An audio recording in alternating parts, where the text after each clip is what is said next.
أما بعد فأعوذ بالله من الشيطان الرجيم. بسم الله الرحمن الرحيم. والذين جاهدوا فينا لنهدينهم سبلنا وإن الله لمع المحسنين. وقال الله سبحانه وتعالى: من عمل صالحا فلنفسه ومن أساء فعليها وما ربك بظلام للعبيد. صدق اللہ العظیم. بیٹھ جاؤ بھائی، جو بھائی جہاں کھڑا ہے وہیں بیٹھ جائے بھائی. بہت قیمتی وقت ہے، عصر کے بعد سے نماز کے بعد کا وقت بہت قیمتی ہے. اول تو دوستوں بزرگوں، پوری زندگی بہت قیمتی ہے. جو اللہ تعالیٰ نے ہمیں زندگی میں رحمت فرمائی ہے یہ بہت قیمتی ہے. پھر عصر کی نماز کے بعد کا وقت اور زیادہ قیمتی ہے. کہ حدیث پاک کا مفہوم ہے، اللہ تعالیٰ فرماتا ہے کہ تو فجر کی نماز کے بعد اور عصر کی نماز کے بعد تھوڑی دیر مجھے یاد کر لیا کر، میں درمیانے حصے میں تیری کفالت کروں گا.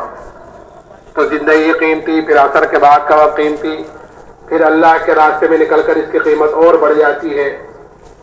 اس لیے کہ ہم سب اس وقت اللہ کے راستے میں ہیں. کہ اللہ کے راستے کی ایک صبح اور ایک شام دنیا اور دنیا میں جو کچھ ہے ان سب سے بہتر ہے. لیکن دوستوں بزرگوں، یہ وقت بہتر جب بنے گا جب ہم اس کا وقت کو بہتر بناویں گے. یہ وقت قیمتی جب بنے گا جب ہم اس وقت کو قیمتی بناویں گے. ابھی ہمیں اس راستے میں نکلنے کی فضیلت معلوم نہیں ہے کہ اس کے ایک ایک عمل پر اللہ کی طرف سے کیا ملنے والا ہے. ابھی ہمیں اس کی فضیلت معلوم نہیں ہے.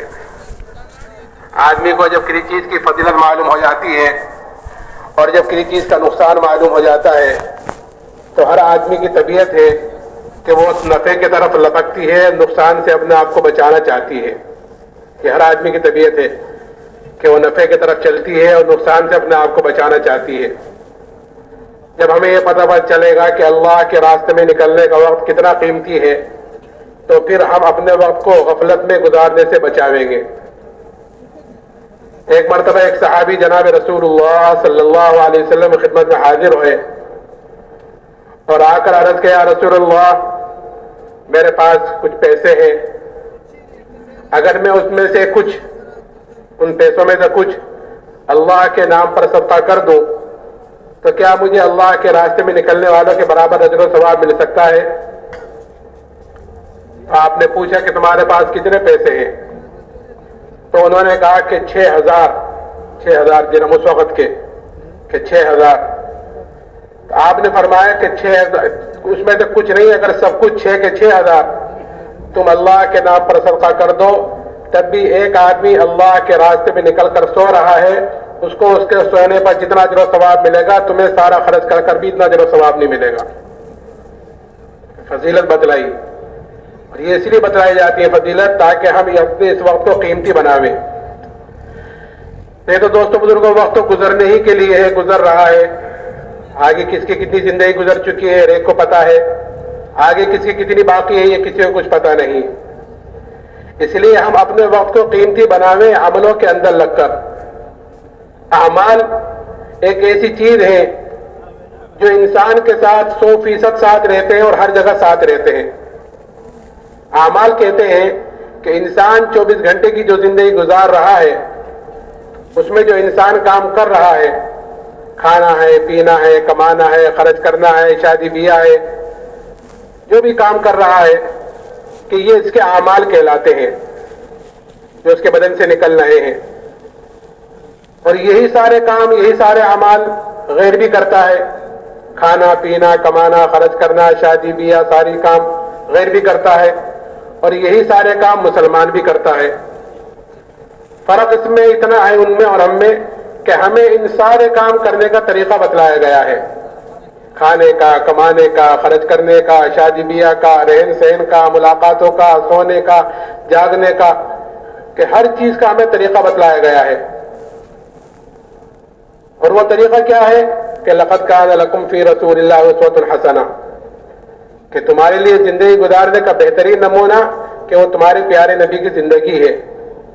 کہ کل قیامت کے دن اللہ تعالیٰ ہر ایک کو اس نمونے کے مطابق دیکھیں گے کہ جس کی جتنی زندگی نبی کے طریقے کے مطابق ہوگی کہ اللہ کیا اس کی قدر و قیمت ہوگی، اللہ کیا اس کی حیثیت ہوگی، اور جس کی جتنی زندگی نبی کے طریقے سے دور ہوگی اتنا ہی اللہ کیا وہ بے حیثیت ہوگا، اتنا ہی اللہ کیا وہ بے قیمت ہوگا.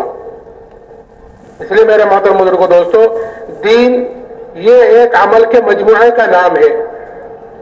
دین ایک دو عمل کا نام نہیں ہے کہ خالی نماز پڑھنا، خالی روزہ رکھنا کہ اتنا دین نہیں ہے، بلکہ دین تو عمل کے مجموعے کا نام ہے کہ آدمی کی 24 گھنٹے کی جو زندگی ہے صبح سے شام تک، کہ یہ اس کی ہر چیز، اس کا ہر عمل کہ نبی کے طریقے کے مطابق ہو جائے تو یہ آدمی بنے گا دیندار۔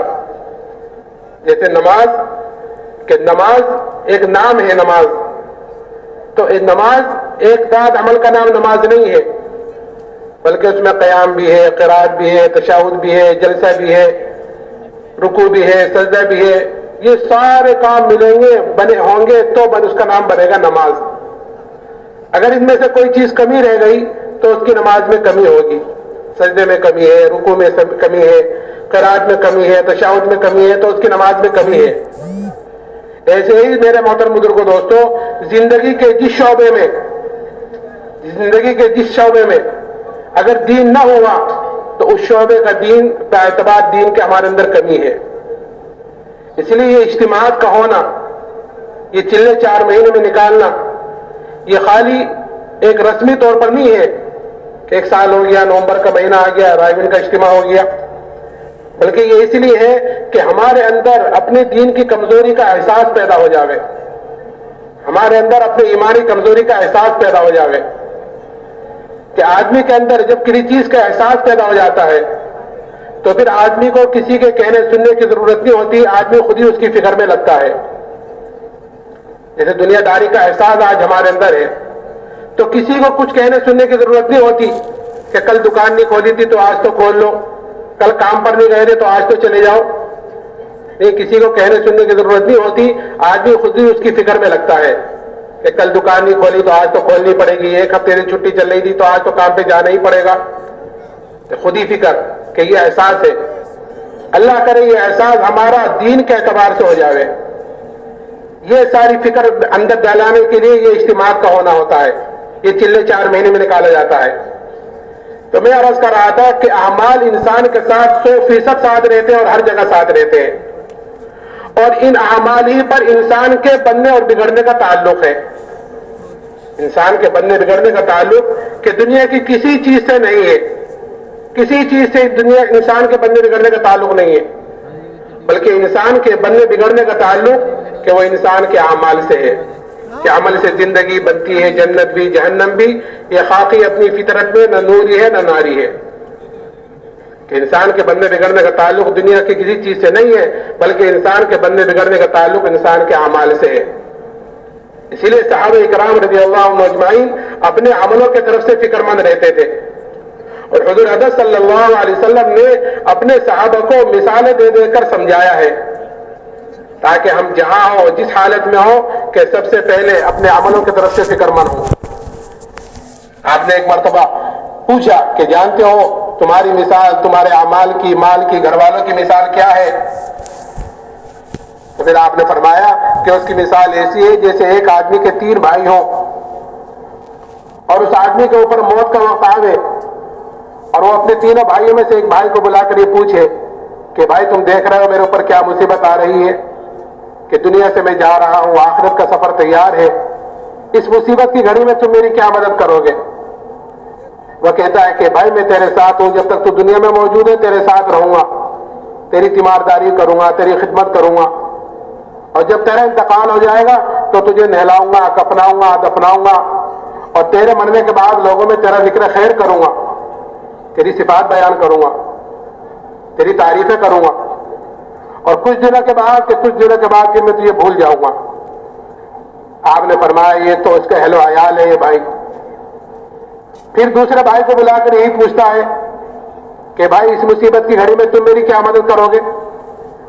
وہ کہتا ہے کہ بھائی میرا تیرا واسطہ تو زندگی تک کا ہے، کہ جب تک تیری سانس چل رہی ہے اس وقت تک تجھے مجھ سے جتنا نفع اٹھانا ہے، جتنا فائدہ اٹھانا ہے اٹھا لے، کہ جب تیرا انتقال ہو جائے گا تو تیرا راستہ الگ ہوگا، میرا راستہ الگ ہوگا، میں دوسری طرف جاؤں گا تو دوسری طرف جائے گا۔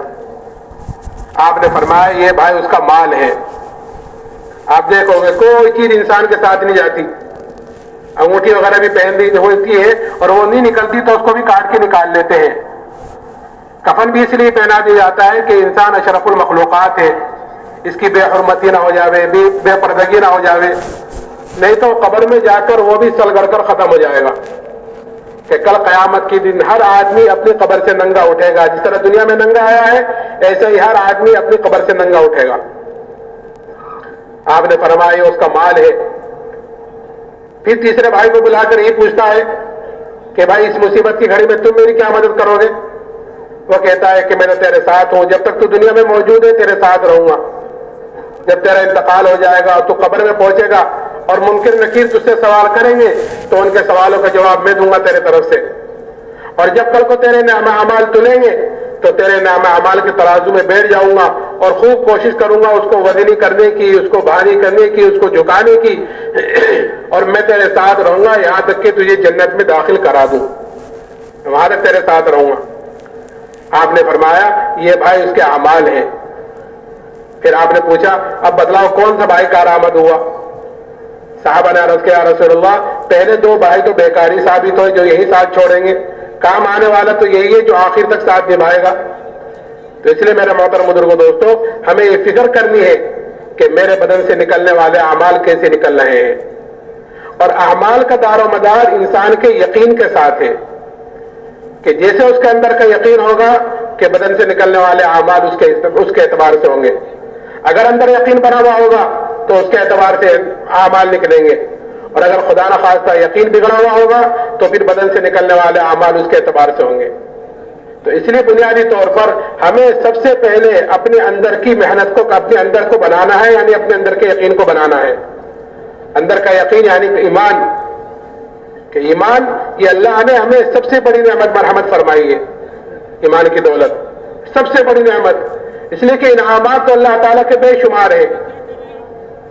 کہ قرآن یہ کہتا ہے وَإِن تَعُدُّوا نِعْمَتَ اللَّهِ لَا تُحْصُوهَا، کہ اللہ تعالیٰ کے انعامات تو اتنے ہیں کہ اگر تم اللہ کی نعمتوں کو شمار کرنا چاہو، گننا چاہو تو تم اللہ کی نعمتوں کو گن نہیں سکتے، شمار نہیں کر سکتے.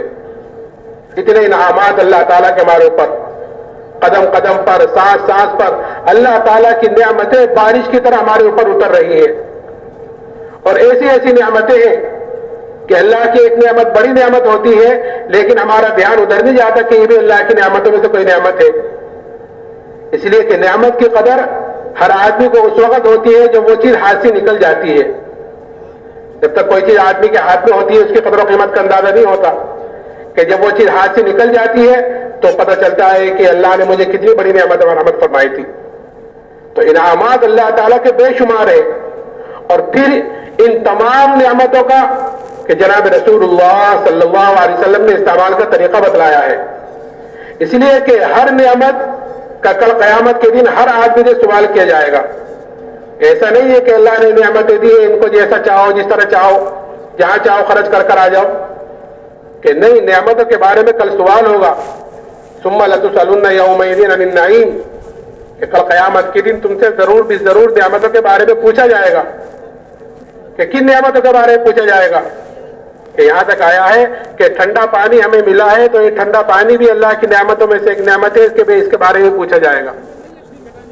درخت سے سایہ حاصل کیا ہے دھوپ سے بچنے کے لیے، گرمی سے بچنے کے لیے، کہ یہ بھی اللہ کی نعمتوں میں سے ایک نعمت ہے، کہ اس کے بارے میں بھی کل قیامت کے دن پوچھا جائے گا.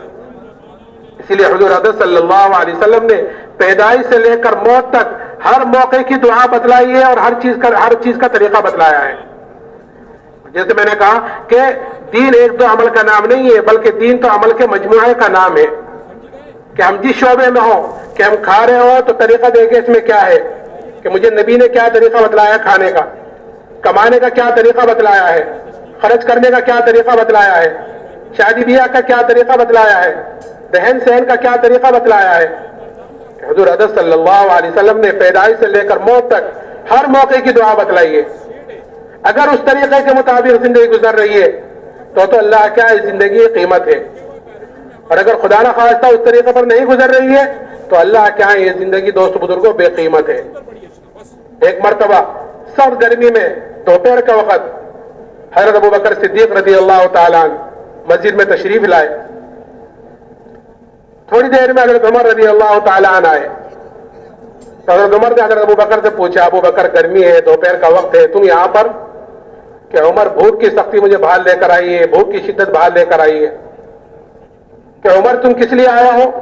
کہ ابو بکر میں بھی اسی لیے باہر آیا ہوں, بھوک کی شدت مجھے بھی باہر لے کر آئی ہے. یہ دونوں باتیں کر رہے تھے کہ اتنے میں جناب رسول اللہ صلی اللہ علیہ وسلم تشریف لائے, اور آپ نے ان دونوں سے پوچھا کہ تم دونوں گرمی ہے, دوپہر کا وقت ہے, یا رسول اللہ بھوک کی شدت باہر لے کر آئی ہے.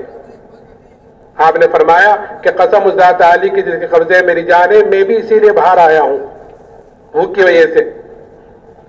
یہ تینوں حضرات باتیں کرتے ہوئے ایک صحابی حضرت ابو ایوب انصاری رضی اللہ تعالیٰ عنہ ان کے مکان پر تشریف لے گئے. حضرت ابو ایوب انصاری تو تھے نہیں, گھر والوں نے اہلاً و سہلاً کا بٹھایا. تھوڑی دیر میں وہ صحابی آئے اور آتے ہوئے اپنے ساتھ کھجوروں کا بڑا سارا خوشہ توڑ کر لائے اور اللہ کے رسول کے سامنے پیش کیا. حضور نے فرمایا اس میں سے پکی پکی توڑتا ہے, ساری کیوں لائے؟ کہ یا رسول اللہ جو آپ کو پسند ہو, پکی کچی جو آپ کو پسند ہو آپ نوش فرما لیں. انہوں نے کھجور نوش فرمائی تینوں نے. اتنے میں ان صحابی نے ایک بکری کے بچے کو ذبح کیا اور کچھ کو بھونا, کچھ کو پکایا اور اللہ کے رسول کے سامنے پیش کیا. حضور حضرت صلی اللہ علیہ وسلم نے ایک روٹی کے ٹکڑے پر ایک گوشت کا ٹکڑا رکھ کر حضرت ابو ایوب انصاری کو دیا اور یہ فرمایا کہ یہ فاطمہ کو دے کر آؤ, اس نے بھی کئی دنوں سے ایسی کوئی چیز نہیں کھائی. اور صحابی تو لے کر چلے گئے. یہ تینوں حضرات یہ کھانا نوش فرما رہے تھے اور آپ کی آنکھوں سے آنسو بہ رہے تھے, آپ رو رہے تھے, اور روتے ہوئے آپ نے فرمایا یہی وہ نعمتیں ہیں جن کا کل قیامت کے دن ہم سے سوال ہوگا, پوچھا جائے گا. ہم صبح سے شام تک کتنی نعمتیں کھا لیتے ہیں, کتنی نعمتیں استعمال کر لیتے ہیں اللہ کی, اور ہمیں خیال بھی نہیں آتا کہ ان نعمتوں کے بارے میں کل پوچھا بھی جائے گا, سوال بھی کیا جائے گا. غفلت میں زندگی گزر رہی ہے. میں نے کہا نا کہ غفلت کی زندگی کو ختم کرنے کے لیے یہ چلے 4 مہینے میں نکالا جاتا ہے کہ احساس پیدا ہو ہمارے اندر کہ مجھے یہ زندگی خالی گزار کر نہیں جانی, بنا کر جانی ہے. پھر اس زندگی کا مجھے حساب کتاب بھی دینا ہے, مجھے اس زندگی کے بارے میں اس کا جواب بھی دینا ہے. جواب دہی ہے ہر ایک کے لیے. اس میں آتا ہے کہ آدمی کا قدم اپنی جگہ سے نہیں ہٹ سکتا جب تک اس سے 4 سوال نہ کر لیے جاوے, 4 سوالوں کا جواب نہ دے دے. کہ پہلا کہ مجموعی طور پر, مطلق طور پر کہ زندگی کہاں گزار کر آئے ہو, کیسی گزار کر آئے ہو, ہر آدمی سے سوال ہو گئے. پھر زندگی کے اندر جزیات ہیں کہ ایک جوانی ہے, کہ جوانی کہ بہترین وقت ہوتا ہے زندگی کا جوانی, اس میں آدمی عبادات میں, دین میں, آگے پیچھے سے سب کر سکتا ہے, سارے کام کر سکتا ہے.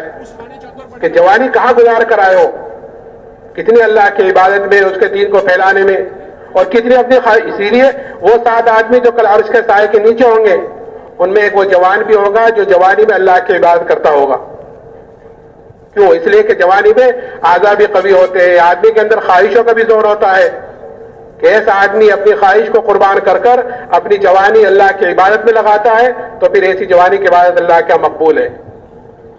کہ جوانی کہاں گزار کر آئے ہو, مال کہاں سے کمایا, حلال کمایا کہ حرام کمایا, جائز کمایا کہ ناجائز کمایا, کہ کما لیا جائز کما لیا میرا ہو گیا میں جس طرح چاہوں جہاں چاہوں, کہ نہیں پھر اس کو خرچ کیسے کیا یہ بھی پوچھا جائے گا. اور جو جانتے تھے اس پر کیا عمل کیا.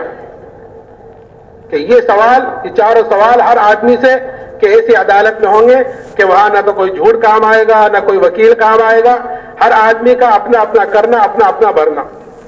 کہ دائیں بائیں 2 فرشتے بیٹھے ہوئے ہیں, وہ رجسٹر لکھ رہے ہیں کہ کل قیامت کے دن وہ سامنے کر دیا جائے گا کہ اقرا کتابک کفا بنفسک الیوم علیک حسیبا, کہ اپنا رجسٹر پڑھ لو, اپنا محاسبہ خود کرو کہ تم نے کیا کیا ہے. بلکہ قرآن تو یہاں تک کہتا ہے کہ الیوم نختم علی افواہہم وتکلمنا ایدیہم وتشہد ارجلہم بما کانوا یکسبون, کہ آج کے دن ہم ان کے منہ پر مہرے لگا دیں گے اور ان کے ہاتھ پیر گواہی دیں گے کہ مجھ سے کیا کام کروائے, مجھ سے کیا کرتوت کیے ہیں. اس لیے میرے محترم بزرگوں دوستو, حضور حضرت صلی اللہ علیہ وسلم نے ہر موقع کا طریقہ بتلایا ہے, ہر چیز کا طریقہ بتلایا ہے. تو یہ تینوں حضرات یہ کھانا نوش فرما رہے تھے اور آپ رو رہے تھے, روتے ہوئے فرمایا یہی وہ نعمتیں ہیں جن کا کل ہم سے سوال ہوگا. پھر آپ نے اس کے استعمال کا طریقہ بتلایا کہ جب شروع کرو تو بسم اللہ پڑھ کر شروع کرو, اور جب کھا چکو تو الحمدللہ الذی هو اشبعنا وانعم علینا وافضل پڑھ لو گے تو پھر اس نعمت کی پکڑ سے بچ جاؤ گے. تو میں عرض کر رہا تھا کہ انعامات اللہ تعالیٰ کے بے شمار ہیں, لیکن ان تمام نعمتوں میں جو سب سے بڑی نعمت اللہ نے مجھے اور آپ کو مرحمت فرمائی ہے وہ ایمان کی دولت ہے. اس سے بڑی کوئی نعمت نہیں ہے. اس لیے کہ ایمان کے اتنا منوس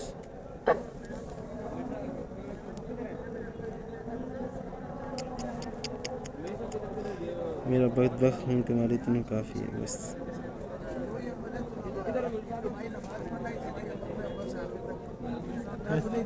تو ایسا منوس آدمی ہے جیسے تو نے قدم رکھا لاؤڈ بند ہو گیا, سارے لاؤڈ ہی بند ہو گئے. بغیر قربانی کے جو چیز آدمی کو ملتی ہے آدمی کے اندر اس کی قدر و قیمت کم ہوتی ہے بنسبت اس کے جو چیز آدمی محنت کر کر حاصل کرتا ہے, جس چیز پر آدمی کا جان مال وقت لگتا ہے, جس چیز کے لیے آدمی قربانی دیتا ہے, تکلیفیں برداشت کرتا ہے, کہ اس کی قدر و قیمت زیادہ ہوتی ہے. اور جو چیز آدمی کو بغیر محنت کے مل جاتی ہے کہ اس کی قدر و قیمت کم ہوتی ہے. ایمان کہ ہمیں وراثت میں مل گیا کہ دادا مسلمان, باپ مسلمان, کہ ہم مسلمان میں گھر میں پیدا ہو گئے, الحمدللہ ہم بھی مسلمان. اس لیے ہمارے اندر اس ایمان کی قدر و قیمت کم ہے. اس لیے جناب رسول اللہ صلی اللہ علیہ وسلم نے ایمان کی اور ایمان والے کی کیا قدر و قیمت ہے وہ بتلائی ہے, اور صحابہ کے اندر یہ چیز اتاری ہے. کہ کیا قدر بتلائی؟ کہ یہ قدر بتلائی اللہ کے ہاں مسلمان کی, ایمان والے کی, اس کے ایمان کی وجہ سے یہ قدر ہے کہ جب تک ایک ایمان والا اس دنیا میں موجود رہے گا کہ اللہ کے آگے قدر ہے کہ اللہ تعالیٰ اس سات و زمین آسمان کے نظام کو باقی رکھے گا صرف ایک ایمان والی کی وجہ سے. کہ جب تک ایک بھی اللہ اللہ کہنے والا اس دنیا میں موجود رہے گا اللہ تعالیٰ اس سات و زمین آسمان کے نظام کو باقی رکھے گا. یہ قدر بتلائی. اور قیمت کیا بتلائی؟ کہ اگر رائے کے دانے کے برابر ایمان کو بچا کر لے گئے تو اللہ تعالیٰ اس دنیا سے 10 گنی بڑی جنت برحمت فرمائے گا. اب جس کا ایمان جتنا اونچا ہوگا, جس کا ایمان جتنا اعلیٰ ہوگا, کہ کل قیامت کے دن اس کی اتنی بڑی جنت ہوگی. یہ دعوت و تبلیغ والا کام جو اللہ نے ہمیں اب دیا ہے یہ اپنے ایمان کو بنانے کے لیے, اپنے اندر کے یقین کو بنانے کے لیے, کہ جب اندر سے کا یقین بنتا ہے تو پھر بدن سے نکلنے والے اعمال صحیح ہوتے ہیں. اس لیے کہ آدمی کو جو چیز چلاتی ہے باعتبار اعمال کے وہ اندر کی طاقت چلاتی ہے. اگر اندر کا یقین مثال کے طور پر ڈاکٹری کا بنا ہوا ہے تو بدن سے نکلنے والے اعمال اس کے اعتبار سے ہوں گے. وکالت کا بنا ہوا ہے تو بدن سے نکلنے والے اعمال اس کے اعتبار سے ہوں گے. اسباب سے کامیابی کا یقین بنا ہوا ہے تو پھر بدن سے نکلنے والے اعمال اس کے اعتبار سے ہوں گے. اور اگر یہ یقین بنا ہوا ہے کہ میری کامیابی کا سارا دار و مدار کہ جناب رسول اللہ صلی اللہ علیہ وسلم کے طریقے پر ہے تو پھر بدن سے نکلنے والے اعمال اس کے اعتبار سے ہوں گے. اور وہ چیز, وہ محنت, وہ دین, وہ ایمان, وہ یقین وہ آتا ہے محنت کے راستے سے, کہ اللہ کے راستے میں. اسی لیے کہ جب آدمی اللہ کے راستے میں نکلتا ہے اور ہر وقت چلے 4 مہینے 7 مہینے سال کہ اللہ کی بڑائی کو بولتا ہے, اللہ کی بڑائی کو سنتا ہے, اس کی دعوت دیتا ہے, تو پھر اس چیز کا یقین اندر پیدا ہوتا ہے. کہ جب یقین اندر پیدا ہوتا ہے تو پھر بدن سے نکلنے والے اعمال سے ہوتے ہیں. تو یہ یقین, یہ ایمان کی قدر و قیمت کہ صحابہ کے اندر ایسی اتری ہوئی تھی کہ صحابہ نے پھر اس ایمان کے لیے ہر تکلیف کو, ہر مصیبت کو برداشت کیا ہے. کہ حالات تو آتے ہیں ایمان والوں کے اوپر کہ حالات کہ پھر اس کو برداشت کرتے ہیں. کیوں؟ کیونکہ ایمان کی قدر و قیمت اندر اتری ہوئی تھی. تو جو ایمان اللہ نے صحابہ کو مرحمت فرمایا تھا وہی ایمان اللہ نے مجھے اور آپ کو بھی مرحمت فرمایا ہے. فرق اتنا ہے کہ وہ ایمان کے اعتبار سے اعلیٰ درجوں پر تھے کیونکہ انہوں نے محنت کر کر اپنے ایمان کو بنایا تھا. کہ تعلمنا الایمان ثم تعلمنا القرآن, کہ پہلے ہم نے ایمان کو سیکھا ہے, ایمان کو بنایا ہے. ثم تعلمنا القرآن, پھر ہم نے قرآن کو سیکھا ہے. قرآن یعنی شریعت, دین. کہ جب ایمان مضبوط ہو جاتا ہے, یقین اندر بن جاتا ہے تو پھر دین پر چلنا آسان ہو جاتا ہے. اور اگر اندر خدا نخواستہ یقین خراب ہوا, کمزور ہوا تو پھر دین پر چلنا کہ مشکل ہو جائے گا. قدم قدم پر آدمی دین سے پھٹک جائے گا. صحابہ نے اس ایمان کو بنایا تھا, اسی لیے بڑی سے بڑی تکلیف, بڑی سے بڑی مصیبت ان کو ایمان سے نہیں ہٹا سکی. ایک صحابی حضرت خباب بن ارد رضی اللہ تعالیٰ عنہ, ان سے ایک مرتبہ حضرت عمر رضی اللہ تعالیٰ نے پوچھا کہ خباب ان تکالیف تفصیل بتلاؤ جو ایمان کی وجہ سے تم پر آئی ہیں, جو حالات, جو مصیبتیں تم پر ایمان کی وجہ سے آئی ہیں, ذرا ان کی تفصیل تو بتلاؤ. تو انہوں نے کہا امیر المومنین آپ ذرا میری کمر دیکھیں. جب کمر دیکھی تو حضرت عمر نے فرمایا کہ خباب ایسی کمر تو کسی کی نہیں دیکھی جیسی تمہاری ہے. حضرت خباب نے فرمایا امیر المومنین مجھے آگ کے انگاروں پر لٹا کر گھسیٹا جاتا تھا اور میری چربی سے میرے خون سے آگ بجھتی تھی. اس کی وجہ سے حالات ہوئی کمر کی. کہے کی وجہ سے؟ کہ ایمان کی وجہ سے. کہ ایک عورت کے غلام تھے, جب اس کو یہ پتا چلا کہ جناب رسول اللہ صلی اللہ علیہ وسلم سے ملتے ہیں, یعنی ایمان لے کر آ گئے ہیں, تو سریے کو گرم کر کر اس سے ان کے بدن کو داغ دیتی تھی سزا کے طور پر کہ یہ تو ایمان سے پھر جائے, نہیں تو ان تکلیفوں کو برداشت کرے.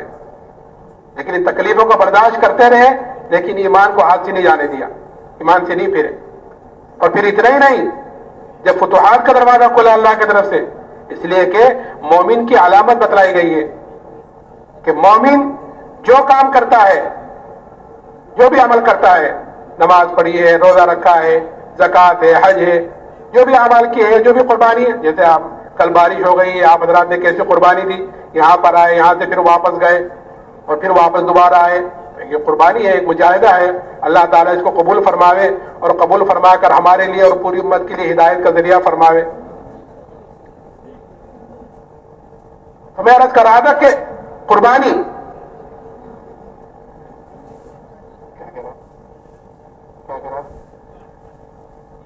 مومن جو عمل کرتا ہے کہ اس کا بدلہ وہ دنیا میں نہیں چاہتا. مومن جو عمل کرتا ہے اس کا بدلہ وہ دنیا میں نہیں چاہتا, کیونکہ اس کا پتہ ہے یہاں جو ملے گا وہ وقتی ملے گا اور تھوڑا ملے گا, اور آخرت میں جو ملے گا کہ وہ ہمیشہ کے لیے ملے گا اور دنیا سے بہت زیادہ ملے گا. یہ مومن.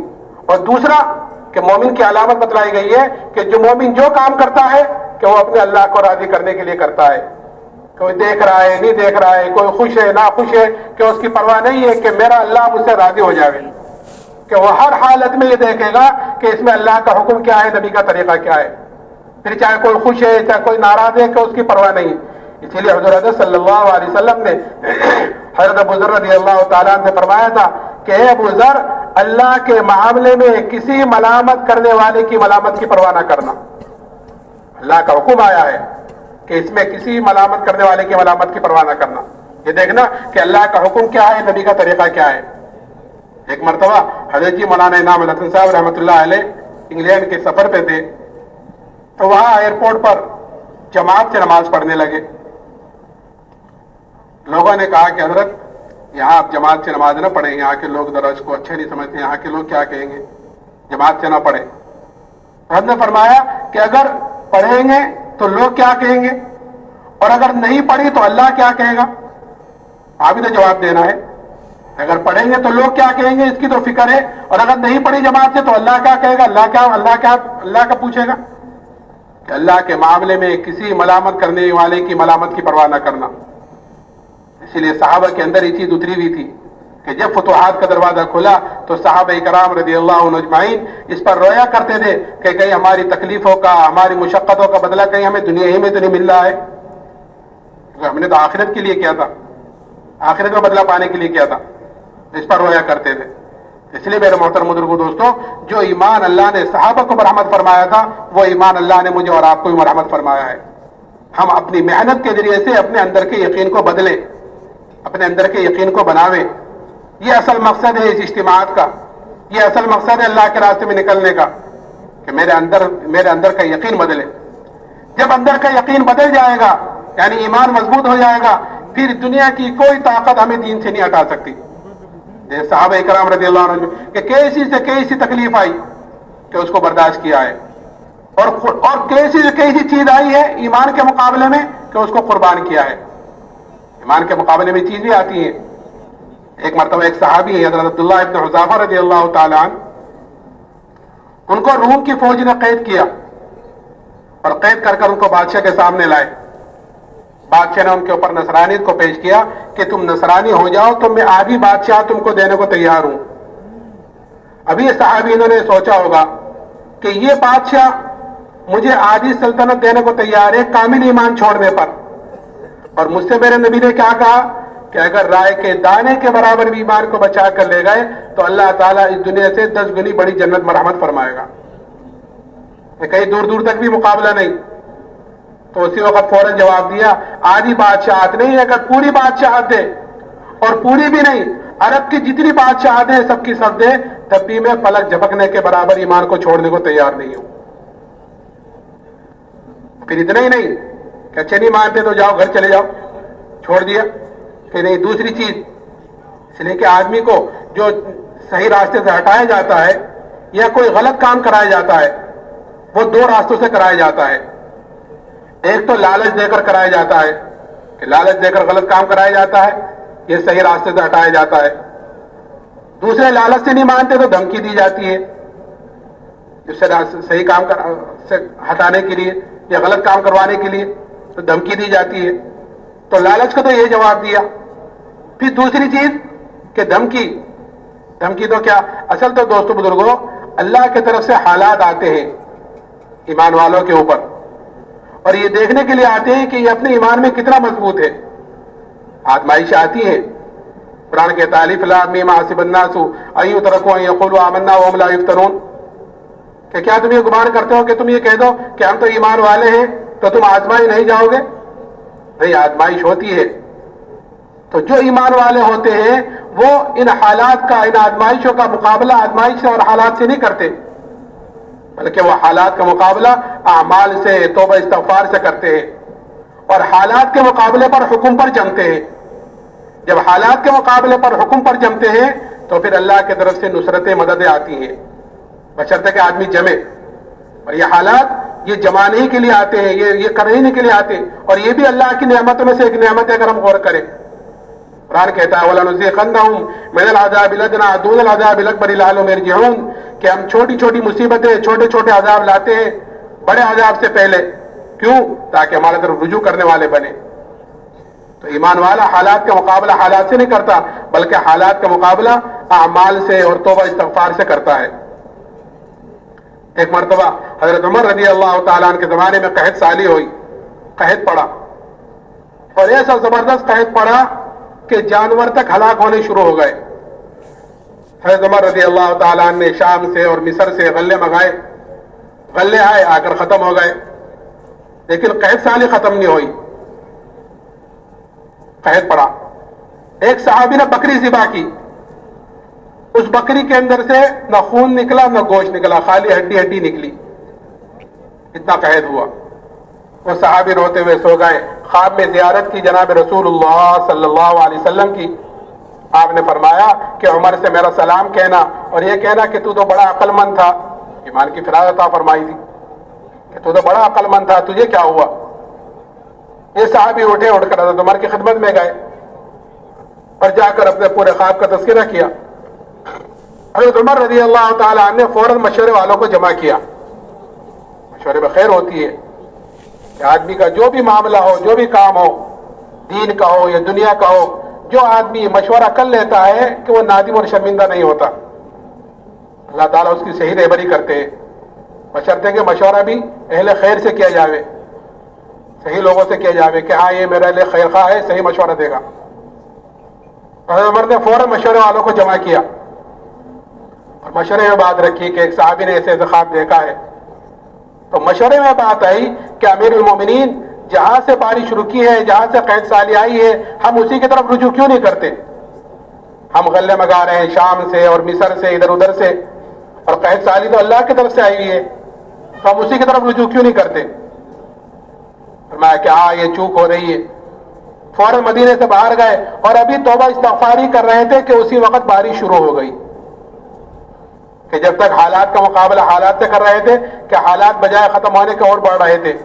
جب حالات کا مقابلہ کہ توبہ استغفار سے اللہ کی طرف رجوع کرنے سے کیا تو اللہ نے حالات کو فوراً پلٹ دیا. آج بھی میرے محترم بزرگوں دوستوں، اس وقت چاروں طرف سے جو حالات امت پر اور خاص طور سے مسلمانوں پر ہیں، ان کا واحد علاج یہ ہے کہ ہر مسلمان اللہ کی طرف توبہ استغفار کرنے والا بنے. اور توبہ کا دروازہ موت تک کھلا ہوا ہے. شیطان کہ پہلے تو ٹلاتا ہے توبہ کو کہ ٹھیک ہے کر لیں گے، دیکھ لیں گے، ابھی کیا جلدی ہے، وہی تو صحت ہے، عمر ہے، اور پھر آخر میں مایوس کر دیتا ہے. تو اس لیے توبہ کا دروازہ کھلا ہوا ہے موت تک. ہر آدمی اپنے طرف سے بھی اللہ سے معافی مانگے، اور کیونکہ ہر امت ہی پوری امت کا ذمہ دار ہے، اس لیے پوری امت کی طرف سے معافی مانگے کہ اللہ جس مقصد کے لیے، جس کام کے لیے تو نے امت کو وجود بخشا تھا، جس نے تو نے دنیا میں بھیجا تھا، امت نے اس سے منہ پھیرا ہے، یہ سب سے بڑی غلطی ہے، سب سے بڑی خطا ہے. پوری امت کی طرف سے معافی مانگے.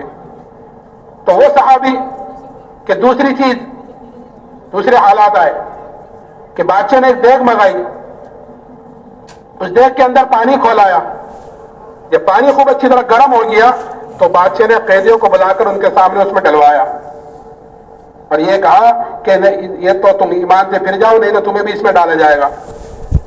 وہ صحابی کہنے لگے تجھ سے جو ہو سکے وہ تو کر لے۔ بادشاہ نے حکم دیا کہ ان کو اس میں ڈال دو۔ جب لے جانے لگے تو وہ صحابی رونے لگے، اس کی اطلاع کی گئی، اس نے کہا تھا کہ کوئی نئی بات دیکھو تو مجھے اطلاع کرنا، اس کی اطلاع کی گئی کہ وہ تو رو رہے ہیں۔ بادشاہ سمجھے کہ ڈر گئے، اب بلایا، پھر ان کے اوپر نصرانوی کو پیش کیا، کہنے لگے واہ، میں نے تیرے سے ایک مرتبہ کہہ دیا تھا کہ تجھ سے جو ہو سکے وہ تو کر لے، کہ اچھا پھر رو کیوں رہے تھے؟ کہ میں تو اس لیے رو رہا تھا کہ میرے بدن کے اندر ایک ہی جان ہے، وہ جان اس دیگ میں ڈالی جائے گی، ختم ہو جائے گی۔ میں تو اس لیے رو رہا تھا کاش میرے روئے میں جان ہوتی، میرے بدن کے اندر 100 جانیں ہوتی اور وہ ساری کی ساری جانیں آج اس دیگ میں ڈالی جاتی اور وہ ساری کی ساری جانیں میں اللہ کے نام پر قربان کرتا۔ کہ ایک جان کا کیا قربان کرنا، کہ 100 ہوتی تو آج 100 کی 100 میں اللہ کے نام پر قربان کرتا۔ کل کو اللہ پوچھتا کہ عبداللہ دنیا سے کیا لایا، تو میں کہتا اللہ جتنی تجھے مجھے جانیں دی تھی سب تیرے نام پر قربان کر کر آیا ہوں۔ دوستو بزرگوں، یہ جذبہ بنتا ہے دعوت سے کہ جب آدمی اللہ کی بڑائی کو بولتا ہے، سنتا ہے، تو پھر اللہ کے نام پر جان مال لگانے کا جذبہ اندر پیدا ہوتا ہے۔ جب اندر کا یقین صحیح ہو جاتا ہے تو پھر بدن سے نکلنے والے اعمال صحیح ہوتے ہیں۔